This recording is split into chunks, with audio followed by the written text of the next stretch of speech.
नमस्कार, आप देख रहे हैं विनय को। जहां एक तरफ विवेक यादव हत्याकांड मामले को बीते करीबन 15 दिन से ज़्यादा हो गए हैं, लेकिन लगातार अभी भी पुलिस की कार्रवाई से ना तो परिजन खुश हैं ना तो ग्रामीण खुश हैं। अगर पूरी कहानी आप भी सुनते हैं ना तो शायद आप भी खुश नहीं होंगे। फिलहाल लगातार पुलिस प्रशासन पर सवाल उठ रहे हैं और सबसे पहले जांच परिजन जो हैं और जो गांव वाले हैं जिनसे मेरी बात हुई, उनका ये कहना है कि सबसे पहले जांच ये हो कि आखिर पत्थरबाजी शुरू क्यों हुई। और दोस्तों ये हकीकत भी है, सबसे पहले जांच ये होना चाहिए कि आखिर पत्थरबाजी शुरू क्यों हुई, पत्थर चलने का आखिरी मकसद क्या था, पहला। और दूसरा सवाल उनका ये है कि जब कश्यप कुमार सिंह थाना अध्यक्ष थे, उनको हटाया गया यहाँ से, तो अगर उनमें कुछ त्रुटि पाई गई होगी तभी संभवतः हटाया गया होगा। अगर उनको हटाया गया है तो पूरे मामले की नई सिरे से जांच हो। और जो हमने ग्रामीणों से बात की, हालांकि वो कैमरे के सामने कुछ बोलने से इनकार कर रहे हैं, पुलिस का उनके अंदर दहशत है, पुलिस का उनके अंदर डर है।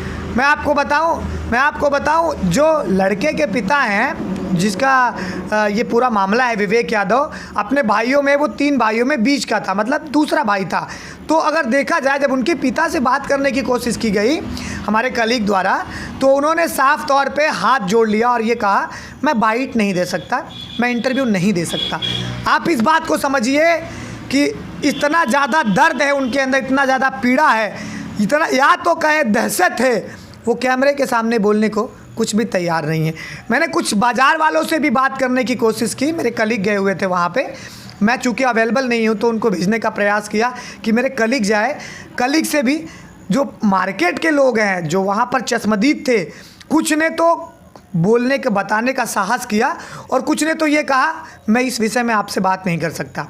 यानी कि आप डर और दहशत को देखते चलिए, पूरा मामला यूँ होता है। सबसे पहले बात यह है, हालांकि मैं इसकी पुष्टि नहीं करता, विनय विवादिया चैनल इस बात की पुष्टि नहीं करता कि आखिर ये पत्थरबाजी क्यों शुरू हुई थी, लेकिन कुछ लोग ये बता रहे थे कि पत्थरबाजी का मेन कारण ये था कि वीडियो बनाने के लिए रोका जा रहा था, इसी में कहा सुनी हो गई और उसके बाद पत्थरबाजी शुरू हुई। विनय विवादिया चैनल और मैं स्वयं ये इसका विरोध करता हूँ कि पत्थर आप गलत किए फेंक कर, क्योंकि अब शायद न्याय ना मिले। जी हाँ, मैं ये कह रहा हूँ कि शायद विवेक यादव के परिवार को वो न्याय ना मिले जिसकी वो उम्मीद कर रहे हों, क्योंकि पत्थर फेंक कर आपने पूरे जो ये तो है कि परिवार के लोग पत्थर नहीं फेंक सकते, क्योंकि उनके ऊपर तो इतनी आफत आई है, वो अपने आफत से निकले फिर फेंके। इसमें कुछ लोगों का हाथ, जिन लोगों ने पत्थर फेंका, आप CCTV फुटेज चेक करिए, उनको अरेस्ट करिए। और एक बात और है दोस्तों, जो मैंने सर्वे किया है, जो मुझे जानकारी मिली है, हालांकि देखिए वो जहाँ चश्मदीद होते हैं, मैं चूँकि वहाँ पर अवेलेबल नहीं था, मैं लोगों की बातें आपके समक्ष रख रहा हूँ कि उन्होंने ये कहा है कि उसमें ग्राम के एक प्रधान वो तसले में कुछ लेके जा रहे थे। जी हाँ, वो तसले में कुछ लेके जा रहे थे और वो कैमरे में आ गए थे, इसलिए उनको गिरफ्तार किया गया है। उनकी कोई संलिप्तता नहीं थी। मैं दावे के साथ अब ये कह रहा हूँ कि किसी गांव में कोई घटना होती है ना, तो जो ग्राम प्रधान होता है, वो ग्राम प्रधान अब शायद ही किसी की मदद करने जाए, क्योंकि लगातार खबरें आ रही हैं कि जो प्रधान हैं उनके घर पुलिस द्वारा तोड़फोड़ किया गया, उनके पुलिस द्वारा उनको प्रताड़ित किया गया, ट्रैक्टर तोड़ी गई, 4 चक्काएँ तोड़ी गई, 2 व्हीलर तोड़े गए, घर में जो सामान उपस्थित थे वहाँ भी बिखरा अफरा तफरी करने का किया गया। तो कहीं ना कहीं, और आप पूरा घटना समझिए, जब FIR दर्ज होता है पुलिस के खिलाफ, पुलिस 2 दिन बाद 100 मिलता है। अगर इन 2 दिनों में नामजद आरोपी जो थे, जिन पर पुलिस ने इस पर केस किया गया था परिजन द्वारा, अगर उन पर थोड़ा सा दबिश देती और एक्शन कड़े लेती तो शायद ये घटना बच जाता, ना पत्थर चलते, ना बरसठी कांड इतिहास में दर्ज होता और ना ही इतनी बड़ी घटना होती। दोस्तों, विवेक से काम लेना चाहिए। पत्थर फेंकना, शायद मैं अब ये कह सकता हूँ कि शायद विवेक के परिवार को वो न्याय ना मिले। और जहाँ तक मेरी लोगों से बात हुई है, जो आरोपी हैं, जिन पर आरोप लगाया गया है, उनमें से भी ये कई जगह ये कहा जा रहा है, जो गिरफ़्तार किए गए हैं, क्षमा के चाहता हूँ, जो गिरफ़्तार किए गए हैं, उनके भी परिजन कह रहे हैं कि नहीं, ये बस फेम बनाने के लिए गिरफ्तार किया गया है। फिलहाल देखिए, सोचने का विषय तो है कि अगर कश्यप कुमार सिंह थाना अध्यक्ष हटाए जाते हैं तो कहीं ना कहीं उनके ही एविडेंस पे, उनके ही एफआईआर पे आप गिरफ्तारी करते हैं।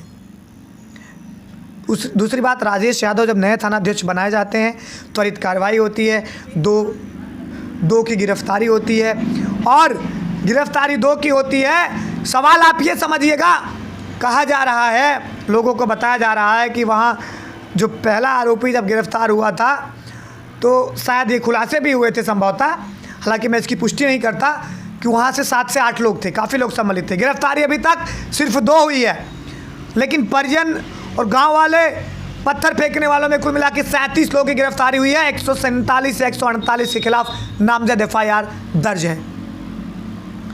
दोस्तों, ये पूरा मामला शायद दब जाए, और दब ही चुका है, इसमें कोई दो राय नहीं है, क्योंकि वो हॉल ऑफ फेम नहीं मिला, वहाँ पर कोई ट्वीट नहीं आया बड़े नेता का, बड़े पत्रकार वहाँ पर ज़्यादा दिन रुक नहीं सके, और पुलिस के डर से या फिर क्या है वजह, वहाँ के परिजन, वहाँ के ग्रामीण कुछ भी बोलने से कतरा रहे हैं।